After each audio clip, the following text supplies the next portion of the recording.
Hello guys, good evening. कैसे हो आप सब? आपका एक बार फिर से स्वागत है आपके अपने चैनल आई विल पर, जिसमें कि हम कर रहे थे प्रीलिम्स डे की सीरीज। और आज हम आ जाते हैं अपने नेक्स्ट डे के करंट अफेयर्स पर। और गाइस, इसके अलावा हम जो विजन की टेस्ट सीरीज करवाते हैं, आप सभी को पता है वो लेट हो रही है। आज तो भाई ये लास्ट था कि आज तो लेक्चर डल ही जाना था, लेकिन आज भी सेटअप की प्रॉब्लम के कारण वो चीज नहीं हो पाई। मैं सुबह से लगी हुई हूँ और ये करंट अफेयर्स भी इसलिए लेट हो गया। कम से कम 10 बार मैं बना चुकी हूँ और हर बार कुछ प्रॉब्लम के कारण वो डिलीट हो जाता है। ये मत सोचना कि मैं जानबूझ के कोई लेक्चर लेट डाल रही हूँ या विजन लेट बना रही हूँ। उसकी उसके पीछे जेन्युइन प्रॉब्लम्स है।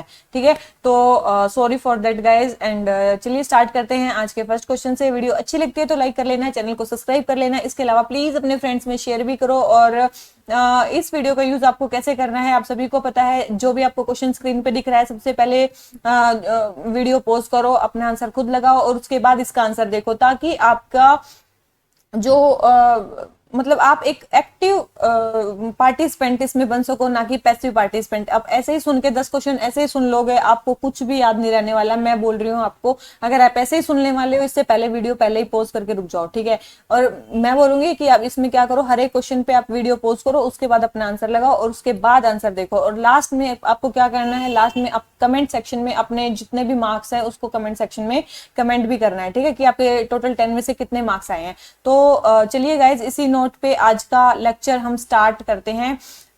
तो आज का फर्स्ट क्वेश्चन हमें क्या बोलता है, which of the followings are effects of inflation. हमें इन्फ्लेशन के इफेक्ट्स के बारे में बताना है।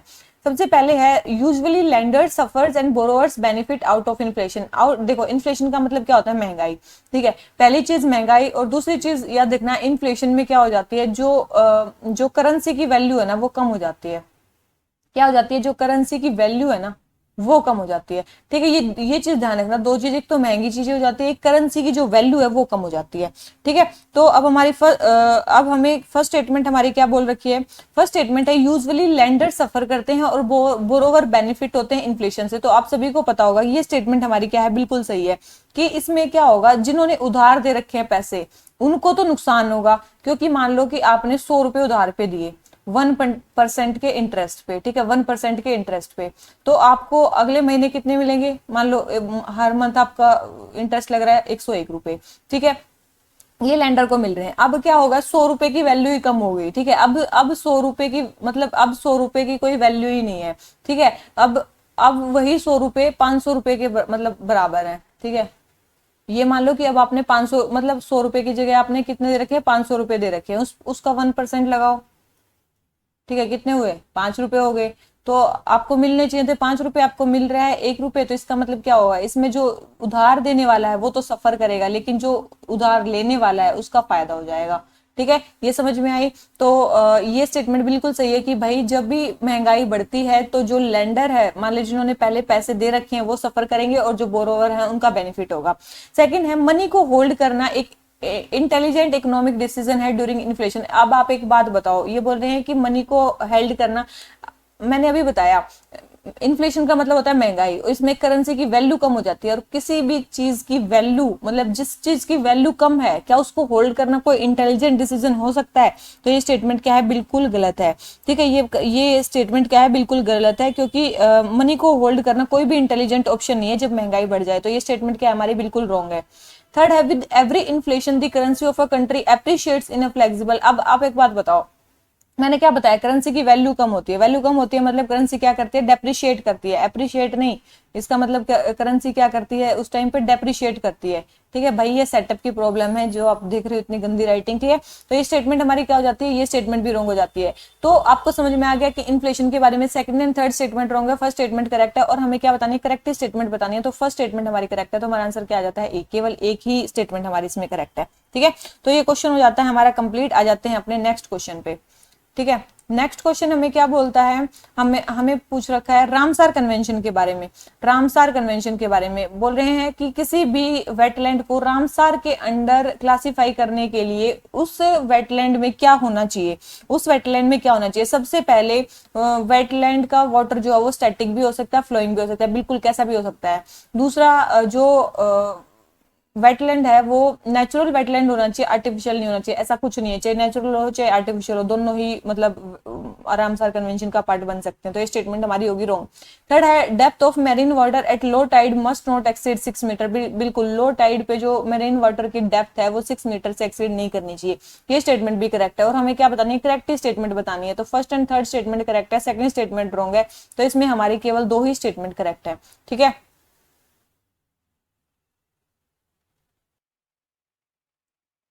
अभी ये देखो, रामसार कन्वेंशन के बारे में हम बात कर रहे थे। रामसार कन्वेंशन के बारे में और कुछ चीजें देखो। सबसे पहले इसको और किस नाम से जाना जाता है, कन्वेंशन ऑन वेटलैंड्स के नाम से भी जाना जाता है। ये आपको दिख रहा होगा, कन्वेंशन ऑन वेटलैंड्स के नाम से भी इसको जाना जाता है।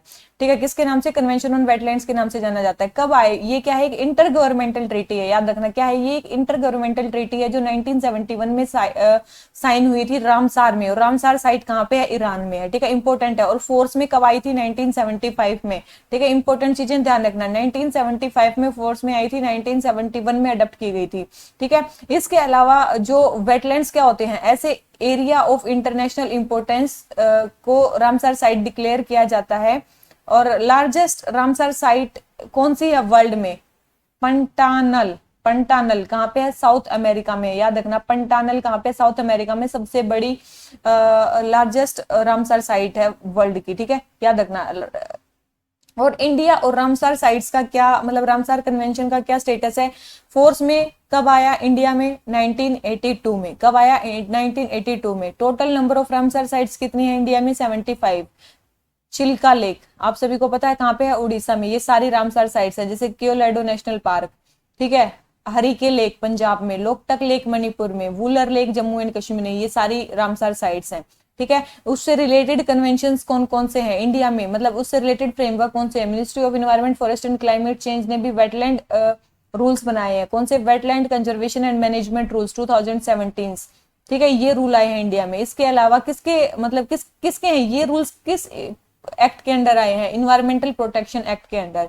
ठीक है, इसके अलावा जो 2017 के रूल है वो क्या करते हैं, डिसेंट्रलाइज करते हैं वेटलैंड के मैनेजमेंट को। और स्टेट गवर्नमेंट को, स्टेट वेटलैंड अथॉरिटी को मतलब कंस्टिट्यूट करते हैं। यूनियन टेरिटरी वेटलैंड अथॉरिटी को इसमें बनाया जा रहा है। ठीक है, तो मेन चीज क्या करा जा रहा है इसमें, सेंट्रलाइज नहीं डिसेंट्रलाइज किया जा रहा है जो पावर्स है वेटलैंड से रिलेटेड उनको। ठीक है, ध्यान रखना 2017 के रूल्स जो है उसमें ये किया गया है। और क्या क्या फैक्ट्स हैं, सबसे लार्जेस्ट रामसर साइट कौन सी है इंडिया में, सुंदरबन जो साइट है वेस्ट बंगाल में। सबसे छोटी कौन सी है, वेम्बनूर वेटलैंड, कहाँ पे है, तमिलनाडु में। इंपॉर्टेंट है, याद रखना। ठीक है, maximum number of Ramsar sites India में कहाँ पे है, तमिलनाडु में, 14 साइट्स हैं। ठीक है, और मोन्ट्रिक्स रिकॉर्ड्स की साइट, अब ये मोन्ट्रिक्स रिकॉर्ड क्या है, मोन्ट्रिक्स रिकॉर्ड कब, मोन्ट्रिक्स पहले जगह कहाँ पे है, स्विट्जरलैंड में, 1990 में अडॉप्ट किया गया था। ये ऐसी रामसर साइट्स को आइडेंटिफाई करता है जिनको प्रायोरिटी कंजर्वेशन की या फिर अटेंशन की जरूरत है। ठीक है, प्रायोरिटी कंजर्वेशन अटेंशन की जरूरत है नेशनल या फिर इंटरनेशनल लेवल पे। ठीक है, और फिर इंडिया में ऐसे कौन से वेटलैंड है जो मोन्ट्रेक्स रिकॉर्ड के अंदर है, जिनको प्रायोरिटी लिस्ट में रखा गया है कि उनको कंजर्व करना है। एक तो है केलोडो नेशनल पार्क राजस्थान में, और एक है लोकटक लेक मणिपुर में। ठीक है, इंपॉर्टेंट है, ध्यान रखना इसको। फिर वेटलैंड होते क्या है, ऐसा प्लेस जो वाटर से कवर हो, जैसे salt, fresh, somewhere in between, कैसा भी हो। ठीक है, सीजनल हो, परमानेंट हो, कैसा भी हो। ठीक है, किसी भी फॉर्म में हो सकता है। और वर्ल्ड वेटलैंड डे कब मनाया जाता है, 2 फरवरी को मनाया जाता है। देखो आजकल ऐसे क्वेश्चन भी आते हैं भाई। ठीक है, कि 2 फरवरी को मनाया जाता है। ध्यान रखना कि वर्ल्ड वेटलैंड डे कब मनाया जाता है, 2 फरवरी को मनाया जाता है। ये कुछ और चीजें हैं जो हमने रामसार कन्वेंशन के बारे में देख ली है। ठीक है, तो ध्यान रखना इनको।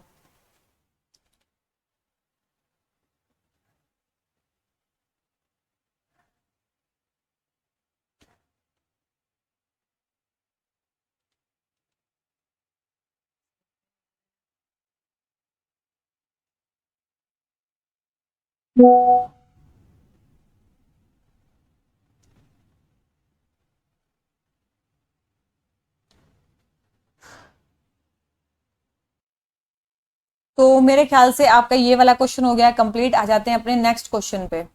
ठीक है, नेक्स्ट क्वेश्चन हमें क्या बोलता है,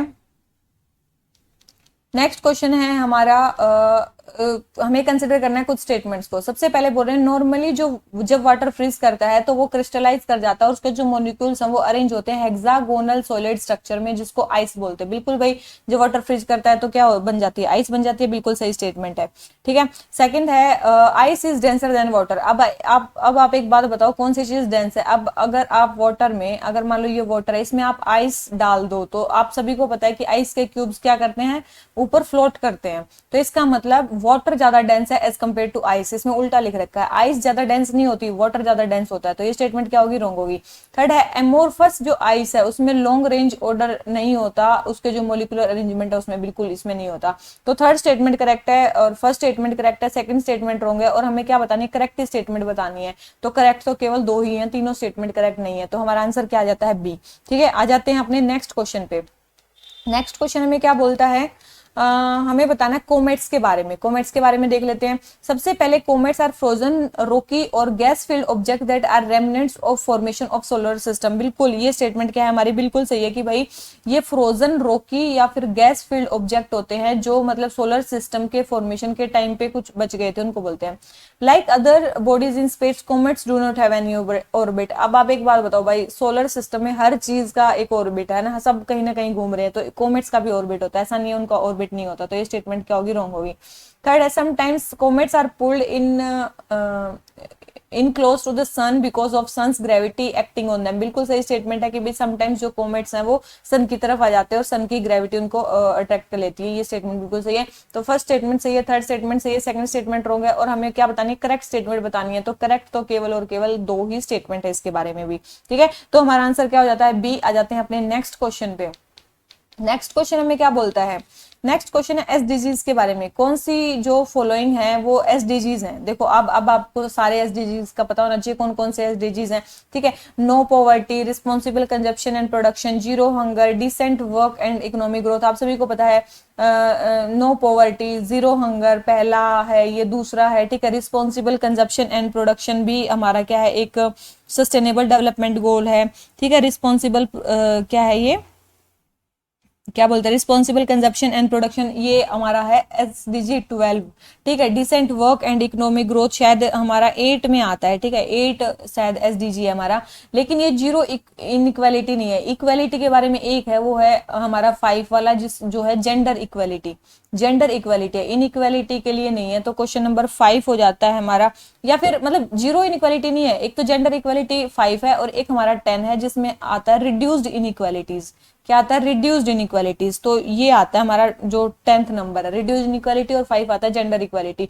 तो जीरो इनइक्वालिटी नहीं है, तो 5th नहीं है। तो हमें बताने करेक्ट कौन से हैं। तो first, second, third and fourth हमारे करेक्ट हैं और जो हमारे 5th है वो वाला रॉन्ग है। ठीक है, तो सारे एसडीजीज के बारे में आपको पता होना चाहिए कि भाई कहाँ कहाँ कौन कौन से एसडीजीज हैं। ठीक है, तो हमारा ये क्वेश्चन नंबर 5 हो जाता है कंप्लीट। आ जाते हैं अपने नेक्स्ट क्वेश्चन पे। नेक्स्ट क्वेश्चन हमें क्या बोलता है? जल्दी जल्दी से आ जाते हैं।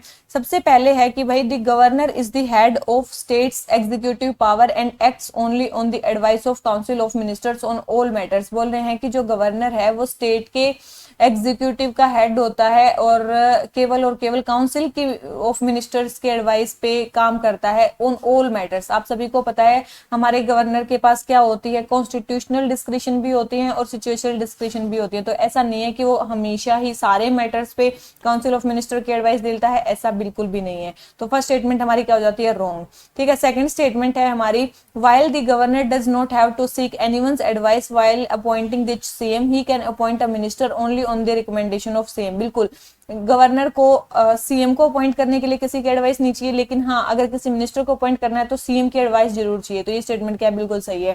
थर्ड है the governor can determine the time needed for party to prove its majority और which party must be called first to do so in a hung assembly. ये स्टेटमेंट भी हमारी क्या है? बिल्कुल सही है कि भाई गवर्नर डिटरमाइन कर सकता है कि उनको कितने दिन के अंदर अपनी मेजोरिटी जो है वो प्रूव करनी है। ठीक है, ठीक है, तो हमारे फर्स्ट स्टेटमेंट रॉन्ग है, सेकंड एंड थर्ड करेक्ट है, तो हमारी इसमें केवल दो स्टेटमेंट करेक्ट है, क्योंकि हमसे क्या पूछा है, करेक्ट ही स्टेटमेंट पूछी है। ठीक है, तो ये निशान जरूर लगा लिया करो कि भाई करेक्ट इनकरेक्ट जो भी पूछा है। ठीक है, तो हमारा क्वेश्चन नंबर 6 भी हो जाता है कंप्लीट। आ जाते हैं अपने नेक्स्ट क्वेश्चन पे जल्दी जल्दी से। ठीक है, हमारा नेक्स्ट क्वेश्चन हमें क्या बोलता है, हमें बताना है कुछ चीजों के बारे में। सबसे पहले बोल रहे हैं आर्टिकल 200 के अकॉर्डिंग जो कॉन्स्टिट्यूशन ऑफ इंडिया का है, गवर्नर जो है किसी बिल को रिजर्व कर सकता है प्रेसिडेंट के कंसिडरेशन के लिए। ठीक है, प्रेसिडेंट के कंसिडरेशन के लिए, सॉरी क्या बोल रही हूँ यार मैं। According to article 200 of the constitution, governor can reserve a bill for the consideration of president only if governor forms an opinion that bill would endanger the position of the high court. ये statement क्या हमारी क्या है, बिल्कुल सही है कि भाई जो गवर्नर है वो बिल को रिजर्व कर सकता है। अगर प्रेसिडेंट, अगर ये हाई कोर्ट की पोजीशन अगर इंडेंजर होती है तो गवर्नर जो है वो क्या कर सकते हैं, किसी बिल को रिजर्व कर सकते हैं प्रेसिडेंट के लिए। तो स्टेटमेंट बिल्कुल सही है। सेकंड बोल रहे हैं the constitution of India does not mention the ground on which governor may withhold is assent to a bill. बिल्कुल ये भी सही है कि कॉन्स्टिट्यूशन में ये ग्राउंड नहीं बताया गया है कि कौन से ग्राउंड पे जो गवर्नर है वो किसी बिल को विद होल्ड कर सकते हैं। ये स्टेटमेंट भी करेक्ट है। हमें बतानी है इनकरेक्ट स्टेटमेंट, तो भाई दोनों ही स्टेटमेंट करेक्ट है, तो कोई भी इनकरेक्ट नहीं है, तो ना पहली गलत है ना दूसरी गलत है, तो आंसर क्या आ गया, डी। ठीक है, तो इसका आंसर हमारा क्या हो जाता है, डी। तो आ जाते हैं अपने नेक्स्ट क्वेश्चन पे, इंपॉर्टेंट। और हाँ भाई चलो अगले क्वेश्चन पे आ जाते हैं पहले। ठीक है, अगला क्वेश्चन हमें क्या बोलता है, हमें बताना है फिर से कुछ गवर्नर के बारे में।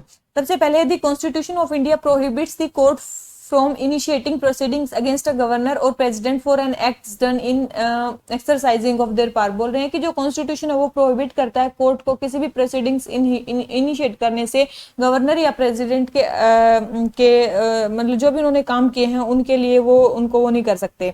तो ये स्टेटमेंट क्या है, ये आपको क्या लग रही है, ये स्टेटमेंट क्या है हमारी, बिल्कुल सही है भाई।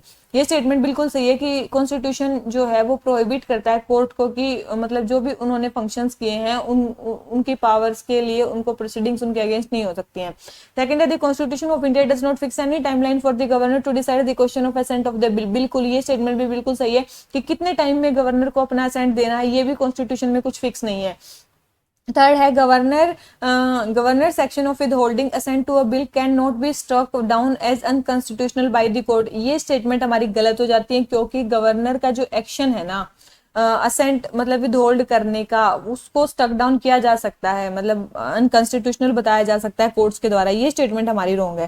ठीक है, ये स्टेटमेंट रॉन्ग है भाई, कोर्ट वो कर सकते हैं, तो ये स्टेटमेंट हमारी रॉन्ग हो जाती है। तो थर्ड स्टेटमेंट रॉन्ग है। हमें बतानी है क्या करेक्ट स्टेटमेंट, तो करेक्ट तो भाई फर्स्ट एंड सेकंड स्टेटमेंट, केवल दो ही स्टेटमेंट इसमें करेक्ट है, तो हमारा आंसर क्या हो जाता है, बी। एक और चीज ध्यान रखना, कल एक क्वेश्चन था कि भाई कितनी रीप्रमोलगेशन ऑफ ऑर्डिनेंस कितनी बार इशू हो सकता है, उसमें ऑप्शन था कि भाई repromulgation of ordinance can be done only once. तो वो स्टेटमेंट तो रॉन्ग थी ही कि भाई एक बार नहीं हो सकता, लेकिन बहुत बार वैसे रीप्रमोलगेशन ऑफ ऑर्डिनेंस हुआ है। जैसे कि एक मेडिकल सर्विस बिल था, आपने शायद नाम सुना होगा, मेडिकल सर्विस का बिल था 2013-14 में, वो भी 3 बार प्रोमलगेट हुआ था। तो एक चीज ध्यान रखना, सेंटर का मैक्सिमम 2 से 3 बार हुआ है रिप्रोमलगेट कोई भी ऑर्डिनेंस, और स्टेट्स तो बहुत बार करती है। तो ये मेन उस स्टेटमेंट को बताने का ये था कि मतलब कई जगह ये लिख भी रखा है कि रिप्रोमलगेशन ऑफ ऑर्डिनेंस जो है, अगर आप इंटरनेट पे देखोगे तो आपको मिलेगा कि भाई 3 बार, ओनली 3 बार हो सकता है, लेकिन ऐसा कहीं और तो नहीं लिखा है, बट हाँ 3 बार हो सकता है। इसके अलावा तो कि सेंटर में मैक्सिमम 3 बार हुआ है। ठीक है, तो ये चीज ध्यान रखना, स्टेट्स में तो बहुत बार हो चुका है, लेकिन सेंटर में 3 बार हुआ है। तो ये है कि और ज्यादा बार भी हो सकता है, तो लेकिन अभी तक 3 बार हुआ है। तो मेन मेरा मकसद ये था उस स्टेटमेंट को रॉन्ग करने का कि भाई केवल एक बार तो नहीं होता है, 2 बार भी हो सकती है रिप्रोमलगेशन ऑफ ऑर्डिनेंसेस, 3 बार भी हो सकते हैं। ठीक है, तो ये था जो आपने कल क्वेश्चन का आंसर पूछा था, तो उसका आंसर ये है। ठीक है, मेनली ओनली वंस तो नहीं होता है, ये स्टेटमेंट हमारी रॉन्ग थी। 3 बार होता है, ये कई जगह लिख रखा है, आप एक बार कहीं से कंफर्म करके, मैं कुछ दिन बाद अगर कोई पॉलिटिकल लेक्चर आता है तो उसमें आपको बता भी दूंगी। ठीक है, तो ये क्वेश्चन नंबर 8 हो जाता है हमारा कंप्लीट। आ जाते हैं नेक्स्ट क्वेश्चन पे। नेक्स्ट क्वेश्चन हमें क्या बोलता है, हमें बताना है किसके बारे में, ऑर्डिनेंस मेकिंग पावर के। चलो भाई आ ही गया। ठीक है, सबसे पहले he can issue ordinances only on those subjects on which state legislature can make law. आप सभी को पता है ऑर्डिनेंस केवल उन्हीं चीजों पे, उन्हीं सब्जेक्ट्स पे मतलब इशू हो सकती है जहां पे स्टेट लेजिस्लेचर लॉ बना सकता हो।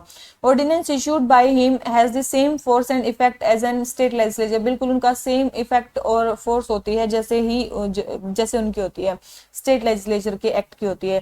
Third, although he has the power to promulgate ordinance, he can not withdraw and ordinance. क्यों भाई, विदड्रॉ भी कर सकते हैं, किसी भी टाइम विदड्रॉ कर सकते हैं गवर्नर ऑर्डिनेंस को। तो ये स्टेटमेंट हमारी क्या है, रॉन्ग है। गवर्नर हो चाहे प्रेसिडेंट हो, किसी भी टाइम अपने ऑर्डिनेंस को क्या कर सकते हैं, विड्रॉ कर सकते हैं। तो ये स्टेटमेंट रॉन्ग हो जाती है। तो हमें हमें बतानी है करेक्ट स्टेटमेंट। तो करेक्ट तो केवल दो ही स्टेटमेंट है, ठीक है, क्योंकि थर्ड स्टेटमेंट इसकी हमारी क्या हो जाती है, रॉन्ग हो जाती है। गवर्नर किस आर्टिकल के अकॉर्डिंग जो ऑर्डिनेंस है उसको इश्यू करते हैं, 213 के अकॉर्डिंग और 213 के अकॉर्डिंग। और प्रेसिडेंट किसके अकॉर्डिंग करते हैं, 123 के अकॉर्डिंग। किसके अंडर, 123 के अकॉर्डिंग। भाई साहब क्या पेन चल रहा है, ठीक है। तो चलिए नेक्स्ट क्वेश्चन देख लेते हैं, नेक्स्ट और हमारा लास्ट क्वेश्चन आज का, ठीक है। लास्ट क्वेश्चन क्या है, गवर्नर के बारे में ही बताना है। सबसे पहले है, गवर्नर एक कॉन्स्टिट्यूशनल ऑफिस है जो सेंट्रल गवर्नमेंट के सबऑर्डिनेट है। अगर आपने भाई पॉलिटी की सीरीज देखी होगी, मैंने आपको बड़े अच्छे से बताया था, गवर्नर एक कॉन्स्टिट्यूशनल ऑफिस तो है लेकिन किसी सेंट्रल गवर्नमेंट के सबऑर्डिनेट नहीं है, ये एक इंडिपेंडेंट ऑफिस है। तो ये स्टेटमेंट हमारी क्या हो जाती है, रॉन्ग हो जाती है, ठीक है। सेकंड है, अपॉइंटमेंट ऑफ गवर्नर जो है वो कैनेडियन कॉन्स्टिट्यूशन के बेस पे है। मतलब बोल रहे हैं कि जो गवर्नर का अपॉइंटमेंट है वो कैनेडियन कॉन्स्टिट्यूशन के बेसिस पे, बिल्कुल भाई, ये कनाडा से लिया गया है।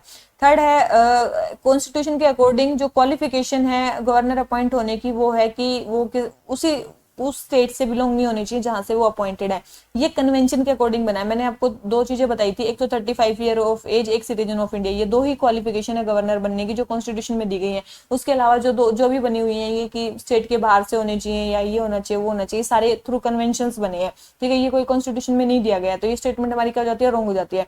अब हमें बतानी है करेक्ट स्टेटमेंट। तो करेक्ट तो केवल और केवल एक ही स्टेटमेंट है इसमें, वो है सेकंड स्टेटमेंट, ठीक है। तो इसका आंसर हमारा क्या हो जाता है, ए, क्योंकि इसमें केवल एक ही स्टेटमेंट हमारी करेक्ट है। तो इसी नोट पे गाइस हमारे टोटल 10 क्वेश्चन हो जाते हैं कंप्लीट। और आज की वीडियो को प्लीज क्या बोलूं मैं, बस ऐसे ही देख लेना, ठीक है। इस पे जज मत करना, कल से बिल्कुल ढंग से वीडियोस आया करेंगी, क्योंकि अभी सेटअप बिल्कुल ही अलग है जिस पे मैं काम कर रही हूँ, ठीक है। तो चलिए इसी नोट पे आज का लेक्चर खत्म करते हैं। वीडियो आपको अच्छी लगती है तो लाइक कर लेना, चैनल को सब्सक्राइब कर लेना। और अगर आपको कोई भी प्रॉब्लम लगती है, कोई आप इंप्रूवमेंट का स्कोप देखते हो, तो आप कमेंट बॉक्स में कमेंट भी कर सकते हो, ठीक है। कंस्ट्रक्टिव क्रिटिसिज्म की तरह, ऐसे नहीं आपको कुछ भी गाली लिख रहे हो या कुछ भी कर रहे हो, ऐसे नहीं, ठीक है। प्यार से आप कुछ भी लिख सकते हो, ठीक है। अगर आपको लगता है कि हमें ये चीज और लानी चाहिए या फिर किन्हीं चीजों को इम्प्रूव करना चाहिए, तो उन चीजों पे आप हमें सजेशन दे सकते हो। तो गाइज इसी नोट पे आज का लेक्चर खत्म करते हैं। जितने भी आपके मार्क्स रहे 10 में से वो आप कमेंट बॉक्स में कमेंट कर देना। मैं पर्सनली जितने भी आपके मैसेज हैं उनको देखती हूँ, ठीक है, जो भी मेरी वीडियोस के नीचे होते हैं। तो चलिए इसी नोट पे आज का लेक्चर खत्म करते हैं। Thank you very much, bye bye.